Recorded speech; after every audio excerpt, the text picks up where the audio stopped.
Wow.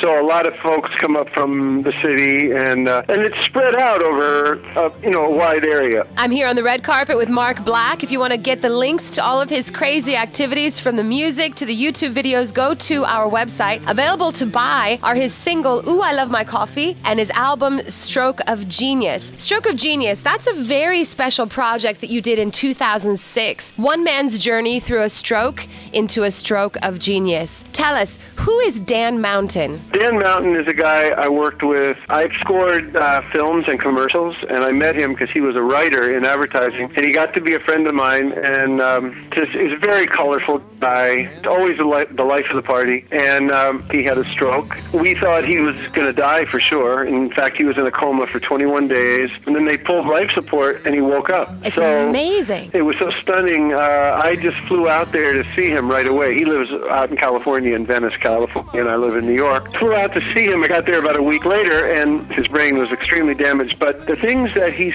said were fascinating to me. In fact, the things that he said reminded me of my very earliest psychedelic experiences. So we wrote some of the things down, and then as he got better, I encouraged him to maybe write some poetry about his experience, and he did that. He had always been a good writer. That was his job in advertising. He was a very famous poetic advertising writer. So he wrote these poems, and after about 8 months, he called me up and he said, "I think I've got some stuff here. Why don't you come visit?" So I did, and I spent 4 days with him. Before you know it, we had created this CD called Stroke of Genius, and we got help from Art Garfunkel and John Sebastian and Steve Gadd and the Dixie Hummingbirds. It was really a fun project. And then the next thing that happened is that a filmmaker, the whole thing has become a pretty big project among drivers and people who struggle with what they call aphasia. Aphasia is the speech impediment. And so I do a fair amount of touring around the country where I'll go to places and play the music for people and show them the film and talk. And now we're working on a songbook. And what's interesting is, with Fame Games, is that the very first song that I sent to Fame Games was a song off the CD. It's called For a Little While. Yes, I remember it clearly. And when Dan wrote the song, he was talking about, when you're really, really out of it, like in a coma or on the edge of a coma, and somebody comes to visit you, and you can't even raise your head to say hello or anything. But he said he wanted the world to know how important it is, if you know somebody who's sick like that, to go and sit with them. It really means the world. So he wrote this little poem, "You Can Stay for a Little While," which I put to music. But he's such a good writer that it's actually a song. It's not just like a little diatribe or something. And what I mean by that is, when you listen to the song, if you don't know that it's about a stroke survivor or something, you write your own story. And in fact, most people, when they hear that song, they think it's a love song. Mm-hmm, that's right. So it's been a really, really great experience for me. And as a songwriter, I just feel so blessed to have been entrusted with all these tender feelings. This song, "You Can Stay for a Little While," is available online. As you were telling that story, Marc, I must say it choked me up quite a bit to hear you tell the story behind the song and add so much more of a dimension. Thank you so much for that, for sure. The song that you're most famous for here on Fame Games is a lot lighter, however. It's called "Ooh, I Love My Coffee." Paul and I particularly love this song because we're fanatics. Probably addicts is a better word for it.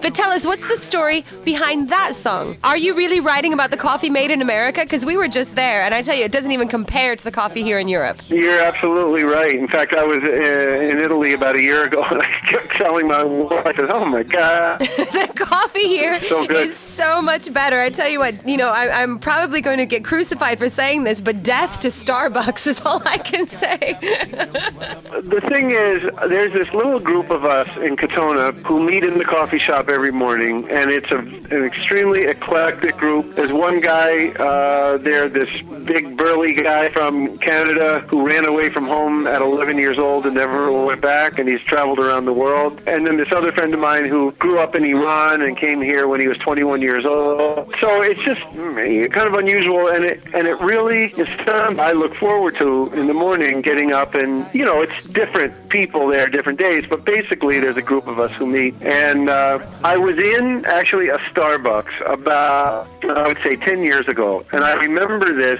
I noticed that it was kind of a language unto itself. You know, the way they were calling out the different orders and stuff. And I remember saying to the friend I was with, it would make a great song because it really is its own. But it was a long time ago. Anyhow, I go to this coffee shop every morning, and one morning, all I can think is I must have had some extra coffee because I do not really remember writing songs. I came home and I turned on my little digital recorder, and I heard the whole thing in like 20 minutes.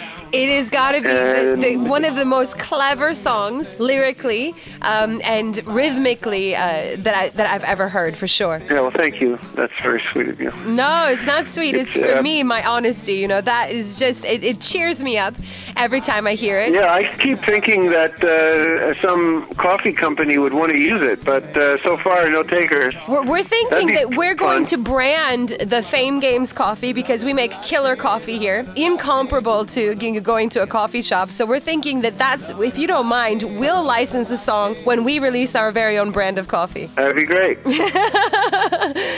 So tell us, what does a typical folk singer-songwriter do every day? Well, I don't know if there is a typical one, but I spend time every day the way it is, kind of looking for places to play. And then when I get into playing, I'll play like 3-4 hours a day. Then I'll go through other times where I won't play at all. You know, maybe for 3 or 4 days I got to get away from it. So, you know, then I'll just do stuff around the house.